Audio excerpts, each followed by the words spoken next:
বলেছে দিনা করে আজকে রে তোমরা একটু দয়া করে একটু রাস্তাটা বের করে দাও। বের না করলে বাঁচবে না তো। আমার ছেলে একদম বাড়ি যাচ্ছে না, পাগল হয়ে যাচ্ছে, কি করে বাঁচবে? হ্যাঁ পাগল হয়েছে, কতটা টাকা দিই না একটা আর ওই ভুসি লেসটা লেসে ওই কদিন আর কদিন হবে ওই ভুসি খাওয়া দেবে কি করে? আমার ছেলেরা শুধু চিনতে পাগল হয়ে যাচ্ছে, বাড়ি দাঁড়াতে পারে না গো। কতটা টাকা দিন না ঘাড়ের ওপরে আজকে রে, এসব দিন আর কোন কাজ দেবে? ওই অরুণা দেখতে পারলি, তোমরা একটু দয়া করে একটু রাস্তাটা বের করে দাও, না দিলে তো উপায় নেই। আজ কতটা টাকা দিনা করেছে, ওইসব দিনাটা কমনে থেকে দেবে? হ্যাঁ সারা জায়গায় দিনা করে ফেলেছে। ঘুষির দোকানে কত টাকা দিনা, তারা তো টাকা চাচ্ছে একটু কমনি পাবে, টাকা তা দেবে, টাকাটা দেবে কম থাকে। তোমরা একটু দয়া করে একটুখানি রাস্তা বের করো, না বের করলে উপায় নেই, গরিব মানুষ একদম মারা পড়ে যাবে। এই পরিস্থিতিতে সরকারের কাছে কি দাবি করবেন আপনি? সরকারের কাছে কি দাবি রাখছেন?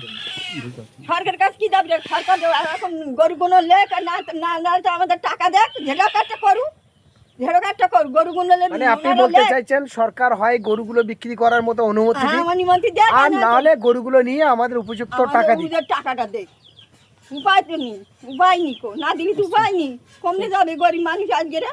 কত টাকা দেনা করে ফেলেছে, আমার ছেলেটা পাগল হয়ে যাচ্ছে।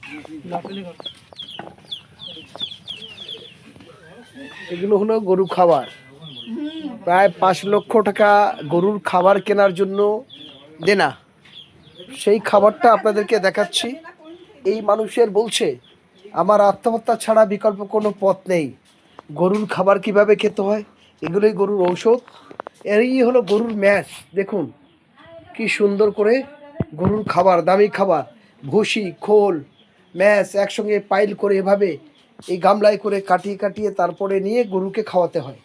ফলে এইভাবে 5 লক্ষ টাকা বলছে তানার দেনা। তানার বৃদ্ধা মা বলছেন আত্মহত্যা ছাড়া বিকল্প কোনো পথ নেই। তার পরিবার, স্ত্রী, বাচ্চা, ছেলে মেয়ে সবাই হাউ হাউ করে কাঁদছে। কিনে কোনো দল দেখি না, কে কোন রাজনৈতিক দল করবে এটা তার গণতান্ত্রিক অধিকার, কে কেমন ড্রেস পরবে এটা তার ব্যাপার, কে কি খাবে তার ব্যাপার।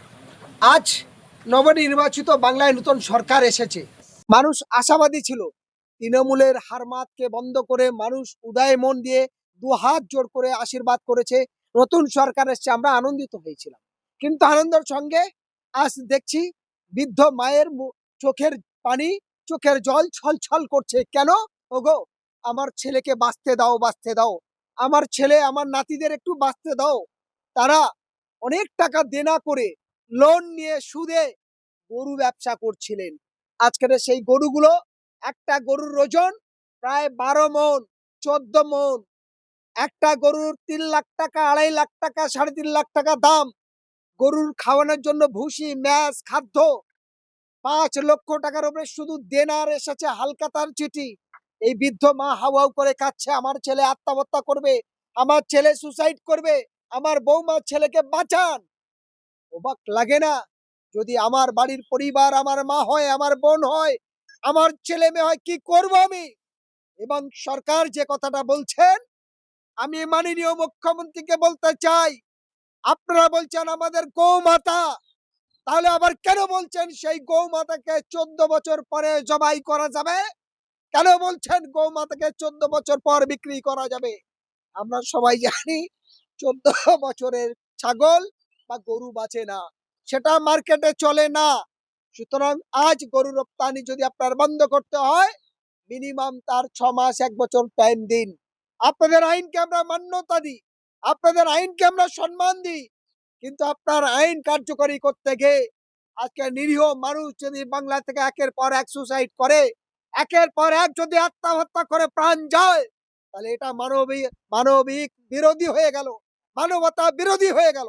আমি হোসেন গাজী হাত জোড় করে বলবো, বাংলাবাসীর কাছে বলবো, ভারতবাসীর কাছে বলবো, কেন্দ্রের রাজ্যের ডবল ইঞ্জিন সরকারের কাছে বলবো, এই মানুষগুলোকে বাঁচতে দিন। কোনো জাত না, কোনো ধর্ম নয়, হিন্দু, মুসলমান, দলিত, আদিবাসী। আজ ভাঙড় থানার ঘোষপাড়ায় এবং এখানে একাধিক ভিডিওর মধ্যে একই কথা, এই মানুষগুলোকে বাঁচতে দিন।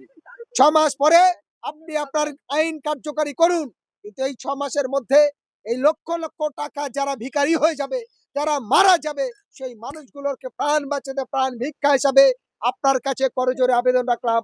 মাননীয় শুভেন্দু অধিকারী, মাননীয় নরেন্দ্র মোদী মহাশয়, মাননীয় অমিত শাহ মহাশয়, আমি এই মানুষগুলোর প্রাণ বাঁচাতে প্রাণ ভিক্ষা হিসাবে আপনাদের কাছে করজোড়ে আবেদন রাখতে চাই।